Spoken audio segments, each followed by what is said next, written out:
German president نے شدید تنقید کا نشانہ بنایا امریکہ کو اور انہوں نے کہا کہ عجلت میں کیے ہوئے فیصلوں کا یہی حال ہوتا ہے، ہمارا سر شرم سے ڈوب گیا۔ کیا آپ سمجھتے ہیں کہ آنے والے دنوں میں امریکہ اس وڈرال کے بعد اس کو اس کا خمیازہ بھگتنا پڑے گا، نقصان اٹھانا پڑے گا؟ یورپ کا تو پہلے بریگزٹ والا معاملہ بھی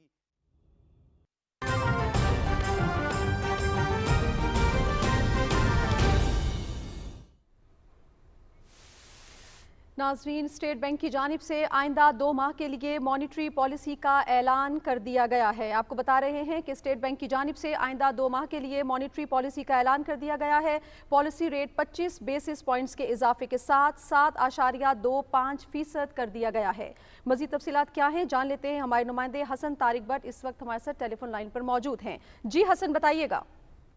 جی السلام علیکم۔ جی میں بالکل آپ نے ٹھیک کہا، جو آئندہ 2 ماہ کے لیے مانیٹری پالیسی کا اعلان ہے، اس میں 25 بیسس پوائنٹس کا اضافہ کیا ہے، 7 اس کو انہینس کر کے 7.2% کے اوپر لے گئے ہیں۔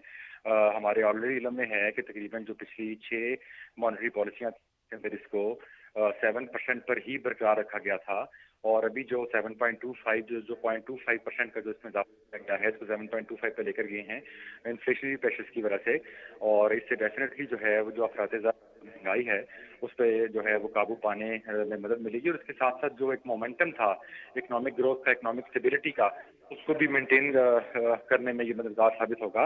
اگر تھوڑا سا اس کے اوپر ڈیٹیل میں بات کی جائے تو اسٹیٹ بینک نے 2020 کو جو مانیٹری پالیسی اناؤنس کی تھی، اس میں اس کو 8% سے کم کر کے 7% کر دیا تھا، تو آلموسٹ 1 سال سے زیادہ کا عرصہ ہے اس کے اندر یہ کنسسٹنٹلی 7% کے اوپر ہی مینٹین رہی ہے، اور 7.25 جو ہے جس میں 0.25% کا اضافہ کیا گیا ہے، اس سے جو اکنامک گروتھ اینڈ اسٹیبلٹی کی جو بنیاد، مضبوط بنیاد ہے، مومنٹم کو کنٹینیو کرنے میں مدد ملے گی۔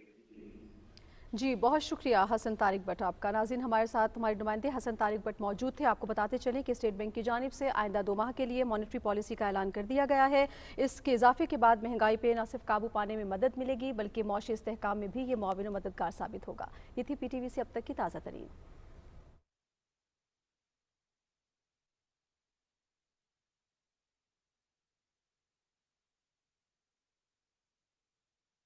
افغان عوام کی اب بھی فکر نہیں ہے، ان کو یہ فکر ہے کہ اس ریجن میں چائنا آگے بڑھ رہا ہے، چائنا کی اقتصادی اور دفاعی قوت وہ کل کے سامنے آ رہی ہے، چائنا کے ساتھ علاقائی جو بڑی قوتیں ہیں وہ ہاتھ ملا رہی ہے، یعنی روس کو دیکھے وہ چین کے ساتھ یک زبان ہے افغانستان کے معاملے پر اور علاقائی سطح پہ۔ جو آپ نے جس معاہدے کی ذکر کی جس پہ فرانس اس وقت بہت چیبہ جبیں ہے، بہت زیادہ جو غصے میں ہے، وہ ایک پرانا منصوبہ تھا آسٹریلیا کے ساتھ ان کا، اور اس پہ آل آف سڈن صرف اس بات کو کہ چین کو بہت جلدی ان کو جلدی ہے کیٹر کرنا ہے امریکہ نے، اور اس کے جو بغل بچے، اگر بغل بچہ میں کہوں جس طرح یو کے ہے اور 1-2 ملک اور ان کے ساتھ ہر اس میں ساتھی ہوتے ہیں، تو انہوں نے یہ جو مسئلہ صرف ابدوزوں کا ہے، اور چین فرانس جو ہے وہ روایتی ابدوزے دینا چاہتے ہیں آسٹریلیا کو، اور امریکہ چاہتے ہیں کہ نہیں انہیں جوہری ہتھیار سے مسلح جو ہے لیس جو ابدوزے ملے، تاکہ چین کا جو ہے بحیرہ چین کا جو حصہ آسٹریلیا کے رستے لگتا ہے، چین کا رستہ روکنے کے لیے یہ ایسا کر رہے ہیں، کیونکہ ایشیا میں بھی ان کو چین کی پیش قدمی روکنے میں امریکہ مکمل طور پر ناکام رہا ہے، اور مغربی سطح پہ بھی چین کا عمل دخل علاقائی سطح پہ اور بین الاقوامی سطح پہ بڑھ رہا ہے۔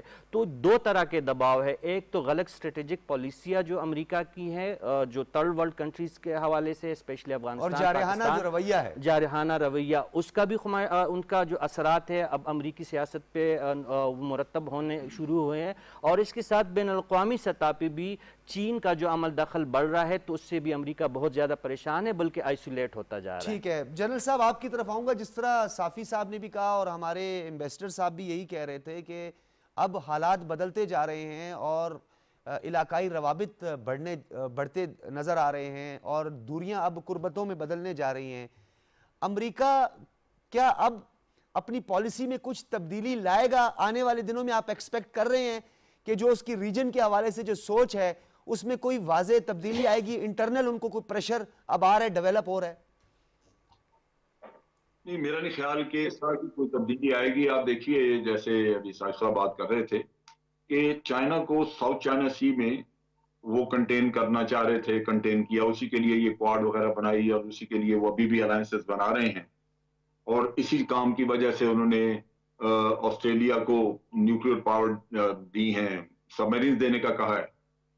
تو وہ آپ ادھر کنٹین کر کے پھر آپ کا مقصد پوری طرح حل نہیں ہوتا. اگر پاکستان ان کو گوادر پورٹ دے دے اور سی پیک جو ہے وہ چل نکلے تو پھر آپ کی کنٹینمنٹ تو نہیں رہی. انہوں نے اگر انڈین اوشن میں آنا ہے تو ان کو تو ضرورت نہیں ہوگی کہ ادھر سے جائیں, ان کی ٹریڈ ساری ادھر سے چلے گی. تو اس وجہ سے امریکہ یہ خطے کو کسی نہ کسی طرح اپنا انفلوئنس رکھنا چاہے گا, سافٹ پاور کے ذریعے یا پھر ڈسٹربنسز کرا کے. آپ کو پتہ ہے کہ جتنی بھی ٹیرر آرگنائزیشنز ہیں ان میں سے 90% آرگنائزیشن جو ہیں وہ امریکہ کی اپنی CIA کی بنائی ہوئی, ایون داعش اس میں ان کا بہت بڑا رول تھا, اور مختلف ملکوں کو ڈیسٹیبلائز کرنے کے لیے یوز کرتے ہیں. وہ افغانستان میں بھی کر سکتے ہیں.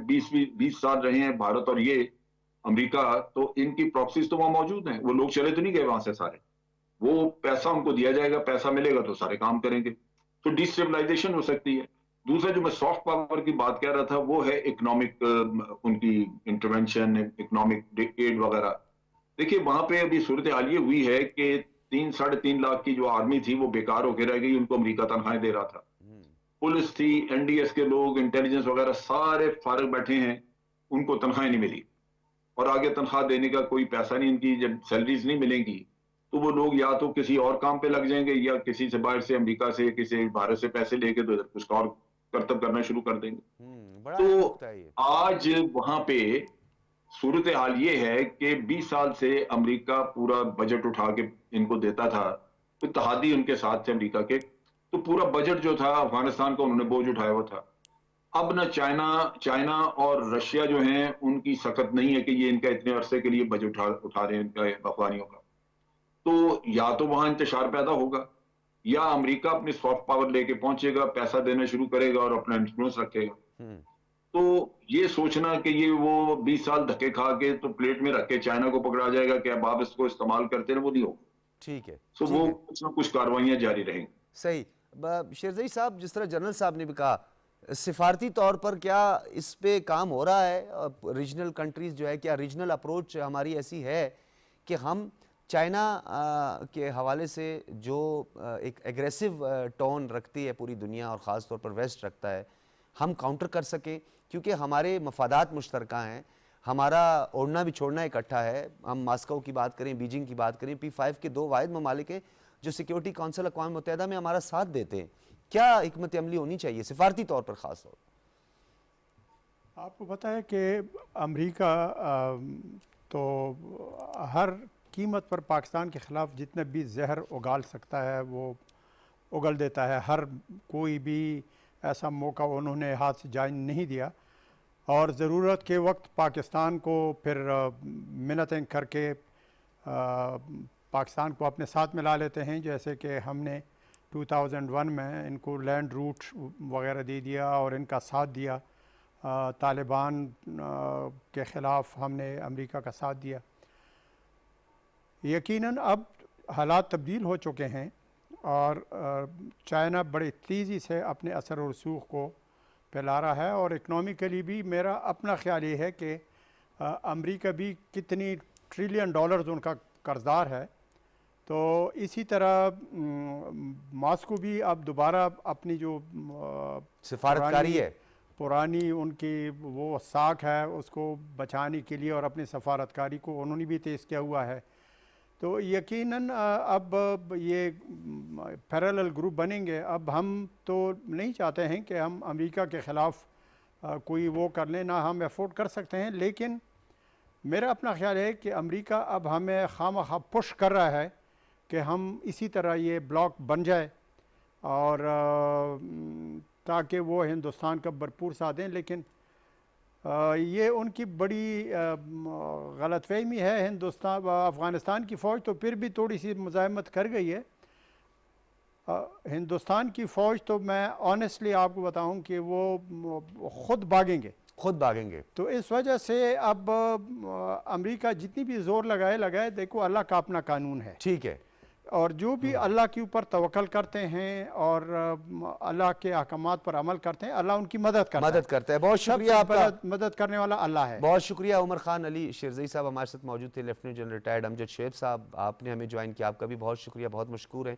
اور چودھری خادم علی مانڈلہ صاحب آپ کا بھی بہت شکریہ. رشید صافی صاحب بھی ہمارے ساتھ موجود تھے. ناظرین, پاکستان اس خطے کے استحکام کے لیے, اس خطے میں معاشی استحکام کے لیے اور اس خطے میں جو معاشی انقلاب کی جانب بڑھ رہے ہیں اور وہ ممالک جو اس خطے میں بہتری چاہتے ہیں, افغانستان کے اندر استحکام چاہتے ہیں, ان کے ساتھ زیادہ سے زیادہ سفارتکاری کر رہا ہے اور پوری دنیا کو یہ کہہ رہا ہے, بار بار کہہ رہا ہے کہ افغانستان معاشی بحران سے دوچار ہو سکتا ہے. اس کی مدد کے لیے آگے بڑھیں, یہ آپ کی رسپانسبلٹی بھی ہے. اور اگر آپ واقعی دنیا سے دہشت گردی اور انتہا پسندی کا خاتمہ چاہتے ہیں تو غیر معمولی فیصلوں کا وقت ہے. اجازت دیجیے, اللہ حافظ.